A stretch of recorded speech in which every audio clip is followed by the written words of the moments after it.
All over the planet, the poorest scrabble to survive on scraps, while we continue to dig for resources that we can no longer live without. We look farther and farther afield, in previously unspoilt territory, and in regions that are increasingly difficult to exploit.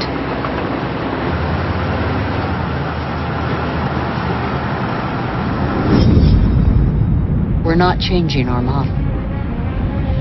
Oil might run out. We can still extract oil from the tar sands of Canada.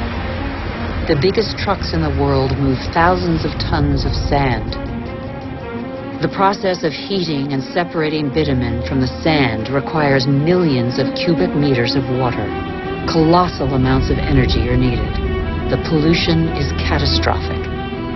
The most urgent priority, apparently, is to pick every pocket of sunlight.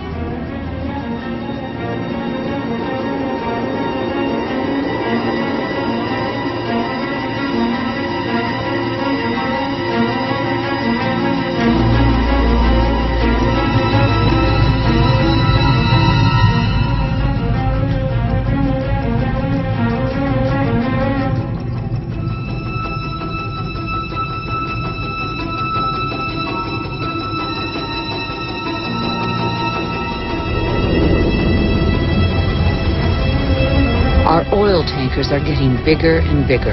Our energy requirements are constantly increasing. We try to power growth like a bottomless oven that demands more and more fuel.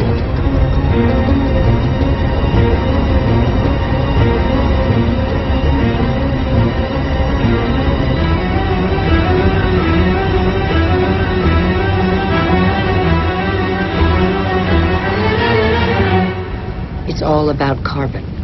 In a few decades, the carbon that made our atmosphere a furnace and that nature captured over millions of years, allowing life to develop, will have largely been pumped back out. The atmosphere is heating up. It would have been inconceivable for a boat to be here just a few years ago. Transport, industry, deforestation, agriculture. Our activities release gigantic quantities of carbon dioxide. Without realizing it, molecule by molecule, we have upset the Earth's climatic balance. All eyes are on the poles, where the effects of global warming are most visible. It's happening fast, very fast. The Northwest Passage that connects America, Europe, and Asia via the pole is opening up. The Arctic ice cap is melting. Under the effect of global warming, the ice cap has lost 40% of its thickness in 40 years. Its surface area in the summer shrinks year by year. It could disappear in the summer months by 2030. Some say 2015.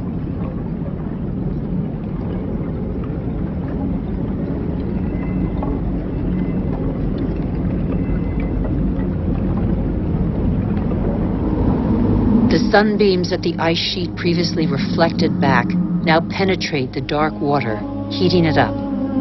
The warming process gathers pace.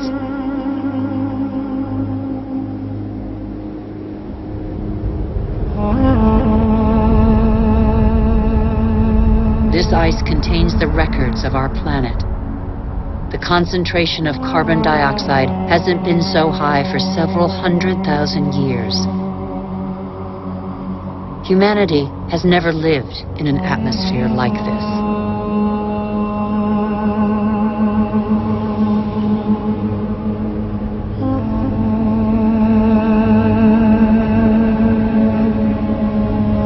Is excessive exploitation of our resources threatening the lives of every species? Climate change accentuates the threat. By 2050, a quarter of the Earth's species could be threatened with extinction. In these polar regions, the balance of nature has already been disrupted.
Around the North Pole, the ice cap has lost 30% of its surface area in 30 years.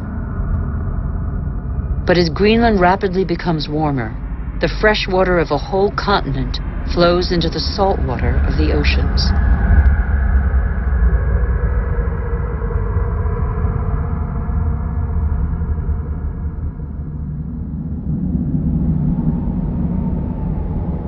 Greenland's ice contains 20% of the fresh water of the whole planet. If it melts, sea levels will rise by nearly 7 meters.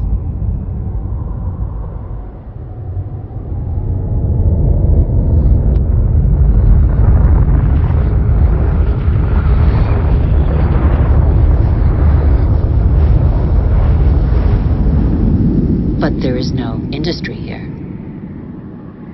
Greenland's ice sheet suffers from greenhouse gases emitted elsewhere on Earth. Our ecosystem doesn't have borders. Wherever we are, our actions have repercussions on the whole Earth. The atmosphere of our planet is an indivisible whole. It is an asset we share. On Greenland's surface, lakes are appearing on the landscape. The ice cap has begun to melt at a speed that even the most pessimistic scientists did not envision 10 years ago.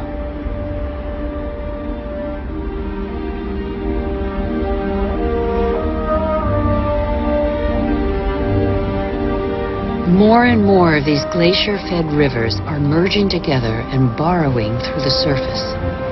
It was thought the water would freeze in the depths of the ice. On the contrary, it flows under the ice, carrying the ice sheet into the sea where it breaks into icebergs.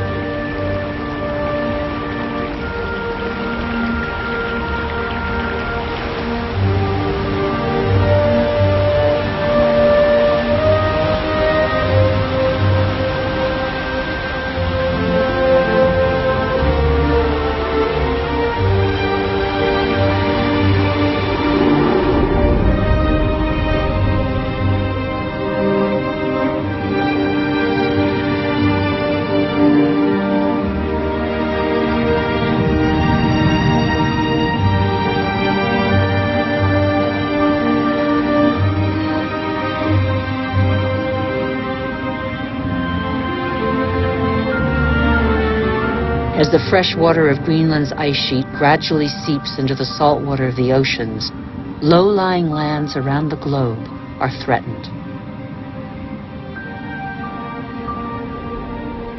Sea levels are rising.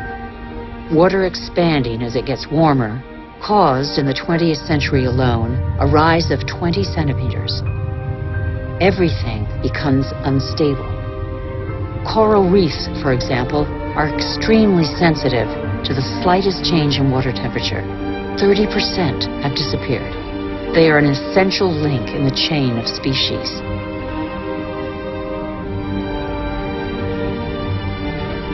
In the atmosphere, the major wind streams are changing direction. Rain cycles are altered. The geography of climates is modified. The inhabitants of the low-lying islands here in the Maldives, for example, are on the front line. They are increasingly concerned. Some are already looking for new, more hospitable lands.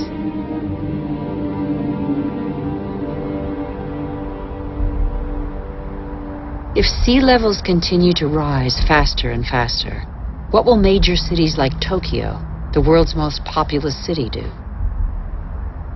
Every year, scientists' predictions become more and more alarming. 70% of the world's population lives on coastal plains.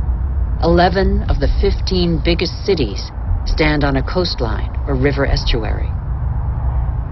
As the seas rise, salt will invade the water table, depriving inhabitants of drinking water.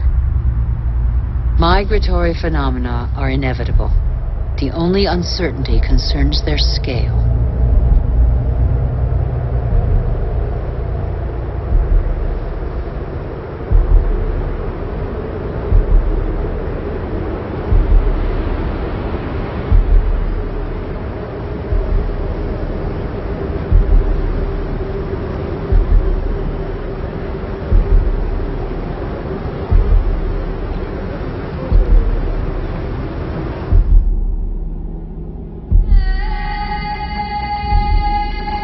In Africa, Mount Kilimanjaro is unrecognizable.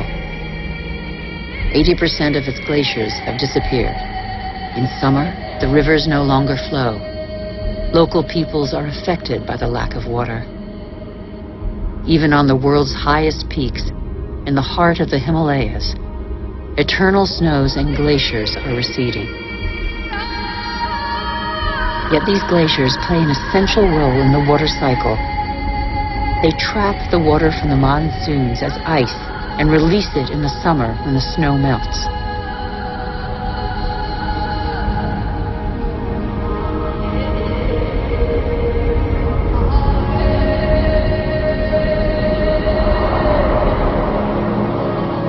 The glaciers of the Himalayas are the source of all the great Asian rivers, the Indus, Ganges, Mekong, Yangtze-Kiang. 2 billion people depend on them for drinking water and to irrigate their crops, as in Bangladesh. On the delta of the Ganges and Brahmaputra, Bangladesh is directly affected by the phenomena occurring in the Himalayas and at sea level. This is one of the most populous and poorest countries in the world. It is already hit by global warming. The combined impact of increasingly dramatic floods and hurricanes could make a third of its landmass disappear. When populations are subjected to these devastating phenomena, they eventually move away.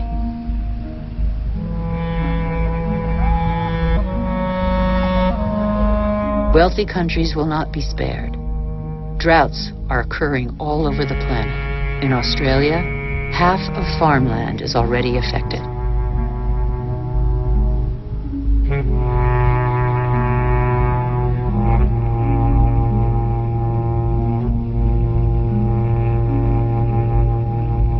We are in the process of compromising the climactic balance that has allowed us to develop over 12,000 years.